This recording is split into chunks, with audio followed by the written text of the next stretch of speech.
ஒண்ணு நல்ல பர்சனாலிட்டி. கடலில் வாழும் உயிரினங்கள் ஒரு 5 சொல்லு. ஒண்ணு நல்ல பர்சனாலிட்டியா இருக்கணும். அது எங்க இருக்கு? நெக்ஸ்ட் நெக்ஸ்ட் நல்லா படிச்சிருக்கணும். நெக்ஸ்ட் நீங்க என்ன படிச்சிருக்கீங்க? அதான் நெக்ஸ்ட் நல்லா எப்படி? அஜித் மாதிரி ஒரு மாப்பிள்ளை வந்து நாங்க எதிர்பார்க்கிறோம். அதுக்கு நீங்க சாலின் மாதிரி சாணி அல்ற மாதிரி இருந்தா எப்படி கிடைக்கும்?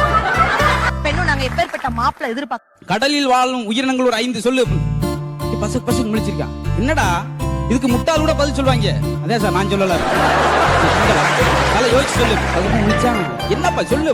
கடல் வாழும் உயிரினம் தெரியா? இல்ல சார் வாய்க்குள்ளே இருக்கு. பார்த்து முழுங்கிறாதப்பா. சொல்லு.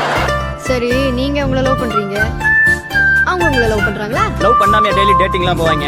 ஓஹோ, அப்ப அவளை ஏன் முன்னாடி வந்து உங்களை லவ் பண்றேன்னு சொல்ல சொல்லு. இந்த நிமிஷமே இந்த இடத்த விட்டு கிளம்பிடுறேன். ஏய், உன்கிட்ட எதுக்கடி சொல்லணும்? உன்கிட்ட எதுக்கடி சொல்லணும்? முதல்ல கிளம்புடி. டேய், கூப்பிடுறா. ஐயா ஐயா, கும்முடு குருசாமியின் தீபாவளி வாழ்த்துக்கள். டேய், உருட்டு உருட்டுன்னு சொல்றாங்களே, அப்படின்னா என்ன? இப்ப என்ன வேணான்னு சொல்லிட்டு உங்க வீட்டுல பயங்கர பணக்காரன் பையனா பார்த்து கல்யாணம் பண்ணி வச்சா என்ன பண்ணுவ? ஏய், நீ இல்லைன்னா நான் செத்துருவேண்டா. இது பேர் தான் உருட்டு. நான் யாரு? என் பிள்ளைங்களுக்கு அப்பன். உனக்கு யாரு? புருஷன். உங்க அப்பனுக்கு யாரு? பட்டமான மருமகன். எது? மூத்த மருமகன். தெரியுதா?